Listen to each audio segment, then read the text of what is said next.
everyone! This weekend at LDRS Creative, myself and the rest of the design team are creating scenes using some of the new stamp sets from the Spring 2020 collection and using some stencils and dies to help complete our scenes. So today I thought that I would use the stencil. This one is a walk in the park stencil. And this one actually got released around the fall of last year. You can see that this little tree has some cute little apples, and there's a fence, some leaves and everything. Perfect for creating a fall scene. But today I wanted to use it to create a super cute little spring scene. So what I'm going to do is I sprayed the back of my stencil with some pixie spray so that I could temporarily adhere it onto a A2 sized card front. Now I'm using an alcohol marker friendly pen to trace around the edges of that stencil. I'm using a Micron brand pen, but you could use anything that wouldn't smudge with alcohol inks. So I'm using the 05 marker. I tested out the 01 marker to start with, but I thought it was a little too skinny, so I went with the 05. And I'm just tracing around this whole stencil except for the apples, because I thought the apples would make it seem a little more fall. So I'm leaving out the apples. And when I'm done, I have a cute little tree here, and I'm just going to kind of fill in anywhere where my pen couldn't get into the little nooks and crannies, primarily for the little twigs and branches coming off. And then you can see here that without the apples, it kind of looks a little bit empty. So what I'm going to do is I'm just going to place my stencil back over, and there's a little cluster of leaves, 1 or 2 leaves, and I'm just going to trace them into the empty areas. I'm sorry my head gets in the way here, but you do kind of want to get over top of your card to make sure this lines up correctly. So you can see me here just kind of tracing this stencil, and in the end, I think I almost trashed this card because it didn't really look good, but I decided to color it in anyway and see how it turned out. And once I had color on this image, it looked so fabulous, and I was excited with the way it turned out. So I'm going to just use some of my alcohol markers to color in this tree and the leaves. I'm starting out here with the tree trunk.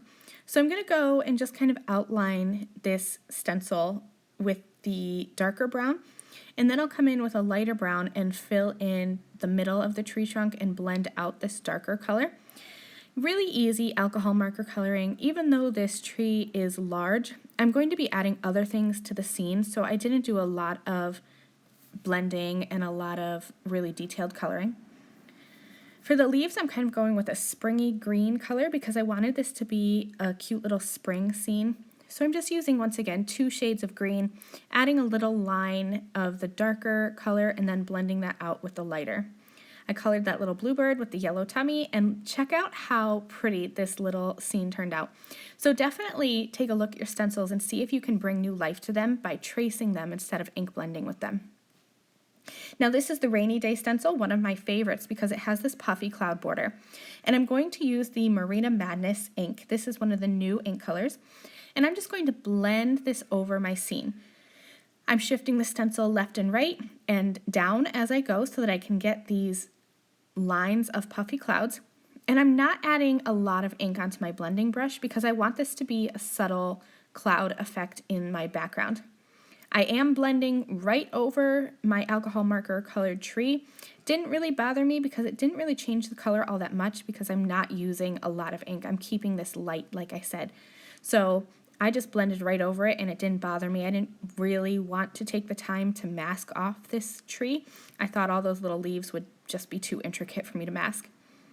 So here's my background. It looks so super cute. I'm excited with the way it turned out. I'm going to be pairing this with the Up and Away stamp set. These cute little elephants really just make me so happy. But I wanted to have a little grassy border at the bottom, so I am going to be using one of the In the Grass dies, the curved one. And then I'm just grabbing out some of the images that I think I'm going to be using. And this is kind of how I plan my scene. No real planning. I just lay things out to decide what I want to stamp. And then I'll go back later and finalize my decisions on how to assemble and glue everything down.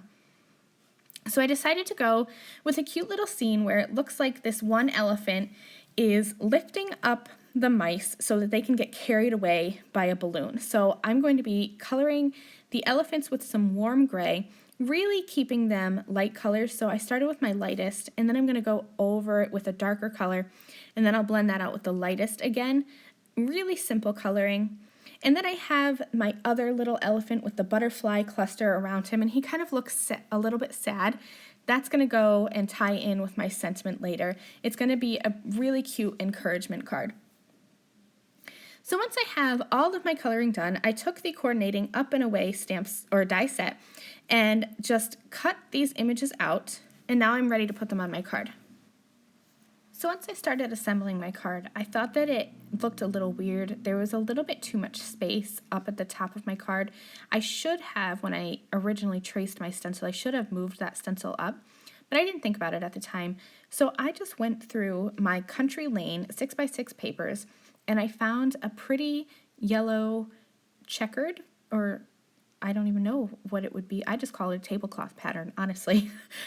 I found this cute little pattern, and I'm going to mat that onto my stenciled card front. So I trimmed that down, and then as I started assembling my little critters on top, I realized I forgot to stamp a sentiment. And you guys, this happens to me more often than I care to admit. Sometimes I create cards and just put the sentiment on the inside because I make this whole pretty outside and I cover it all up, and then I realize I don't have a sentiment. So I'm going to stamp that sentiment with the Raven Hybrid ink, and that will complete my card. Thank you guys so much for joining me. I hope you were inspired and that you take this card idea and look at your stencils and decide to use some tracing instead of ink blending with them. See you soon.